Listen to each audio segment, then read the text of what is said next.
TV Artilheiro. Diniz, boa noite. Boa noite. Queria que você analisasse a atuação do Fluminense num jogo em que talvez o Fortaleza tenha criado mais chances, mas o Fluminense saiu com o mais importante, que foi a vitória. Como você analisa a atuação do seu time, do que você trabalhou com eles para esse jogo? Não só hoje, como outros jogos, o que o Fluminense está fazendo, eu cheguei a resgatar de uma maneira cada vez mais forte aquilo que teve no Campeonato Carioca, principalmente no jogo da final. Já falei isso em outras ocasiões. Jogar aqui com a logística que a gente teve que fazer, um jogo super pesado, lá na quinta-feira, se recuperar para vir aqui enfrentar calor, campo pesado, estado do gramado péssimo. O time ele se comportou de maneira excelente naquilo que eles poderiam fazer. A nossa ideia era marcar o Fortaleza, não só o Fortaleza, como os outros times, um pouco mais alto, ou bem mais alto. Mas quando a marcação não encaixa, e não encaixa pela falta de hábito, pela falta de treino. Era um time que era acostumado a jogar de uma outra forma. E ao não encaixar a marcação do jeito que a gente queria, o Fortaleza acaba empurrando a gente para trás. E o time, inteligentemente, foi mais para trás ainda do que o Fortaleza gostaria. Então ficou uma carência muito grande de espaço. Se você vê o que aconteceu no jogo, teve esse volume de chegadas de linha de fundo, de escanteio, mas de chances claras de gol. É muito parecido. E quando a gente tinha e conseguia trocar passe, teve algumas situações que a gente saiu com bolas limpas, de jogadas bem elaboradas, a gente chegava com muito mais clareza do que o Fortaleza estava chegando no volume de ações que eles tiveram. Então o time soube jogar com inteligência e, sobretudo, com muita vontade, muita determinação e mereceu a vitória, que vocês sabem, poderia ser 2-0, porque, na minha opinião, um gol pessimamente anulado. Diniz, boa noite. Boa Queria noite. que você falasse também um pouquinho sobre as laterais do Fluminense. Hoje, pelo terceiro jogo, o Iago estava na lateral direita e você hoje trouxe o Marlon, né? Você poupou o Pineda, trouxe o Marlon, acho que é o primeiro jogo que ele faz como titular com você. Você tem o Cris Silva, que acabou ficando no banco. É um rodízio? Qual é o teu pensamento para as laterais? O que a gente tem visto? No princípio, antes do rodízio, é tentar botar a equipe que tem mais chance de vencer. Então eu achei que do jeito que entrou, tinha mais chance de vencer.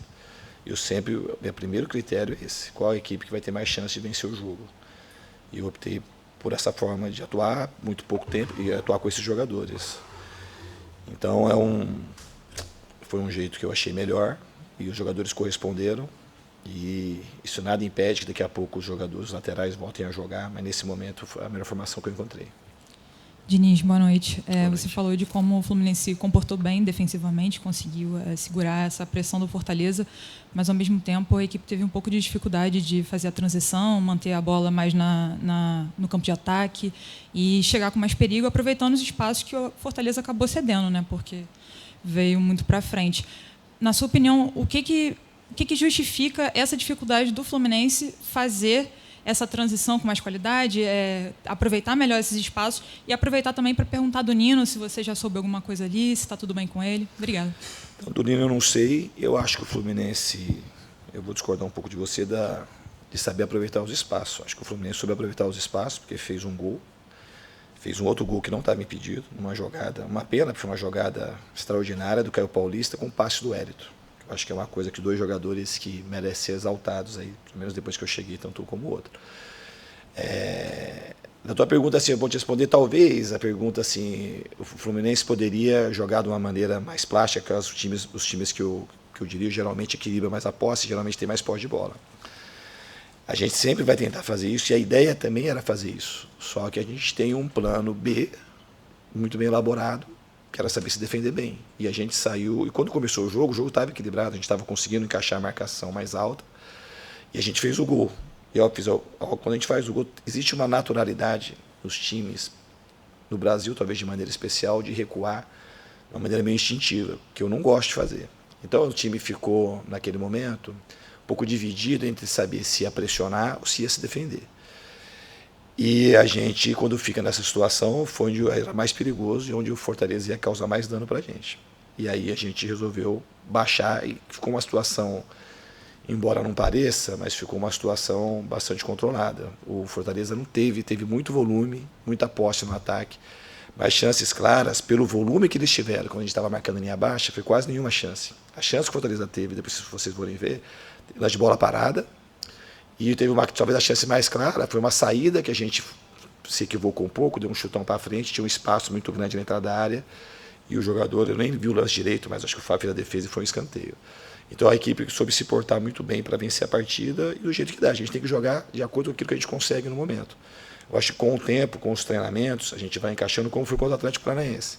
O fato de estar jogando em casa, um campo que a gente conhecia, a gente estava um pouco menos cansado naquele jogo, talvez. E a gente conseguiu fazer um jogo, desde que eu estou aqui, o jogo mais equilibrado no sentido de ter posse, de fazer a marcação mais alta e também conseguir boas finalizações.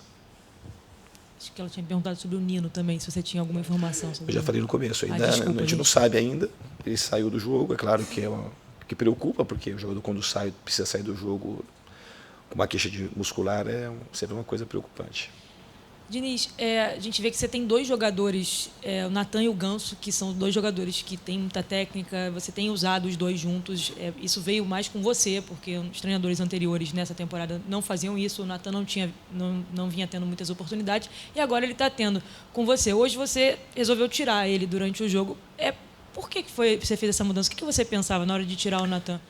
Eu acho que de qualquer jeito a gente tinha que ter um time que soubesse se defender melhor ainda do que estava defendendo e que ganhasse mais movimento no meio do campo. E o Iago é um jogador que dá mais mobilidade.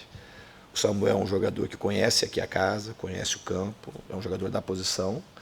E o Iago era para ganhar mais mobilidade no meio, porque a gente não estava conseguindo ter muita posse, então não justificava muito. Quando a gente joga com o Ganso e o Natan, podemos jogar até mais, com mais jogadores assim. Na minha primeira passagem aqui, você vê muito bem que jogava o Danielzinho e o Ganso. E jogavam muito bem os dois. Mas é uma coisa que precisa mais treino e para a gente jogar, a gente precisa ter mais controle do jogo, porque senão não justifica você ter dois jogadores extremamente técnicos para você ficar com linha baixa a maior parte do tempo. Que era uma coisa que eu achava que ia acabar acontecendo e aconteceu no segundo tempo também. Então a justificativa foi essa. Diniz, queria insistir mais um pouquinho na pergunta sobre as laterais, porque vejo que tem se comentado bastante sobre isso. O pessoal lembra que na tua outra passagem você inventou o Caio Henrique de lateral e fez muito bem em ter feito isso. Eu queria que você falasse um pouquinho. Você está inventando o Iago Felipe como lateral direito agora? E vou emendar uma segunda, porque senão o Daniel não vai me deixar. Vale a pena ir com força máxima para o jogo contra o Oriente Petroleiro?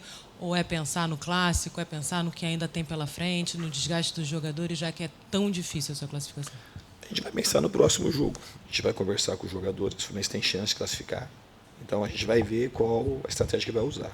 A gente vai conversar internamente e na conversa com os jogadores também vai ajudar a definir quem vai jogar lá contra o Oriente Petroleiro.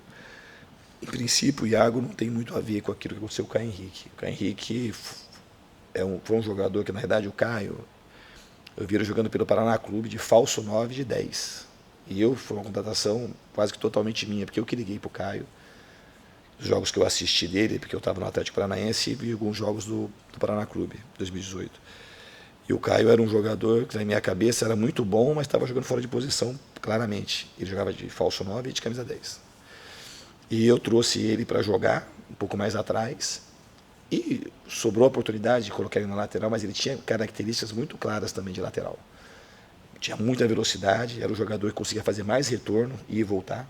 Os números dele dos treinamentos, da capacidade física, eram sempre exuberantes. E eu fui colocando ele aos pouquinhos e ele se adaptou muito bem. Então o resto assim é história, né?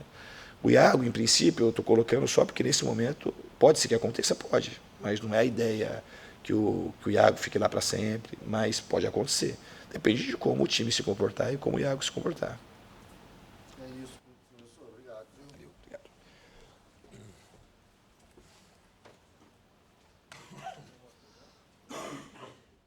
TV Artilheiro.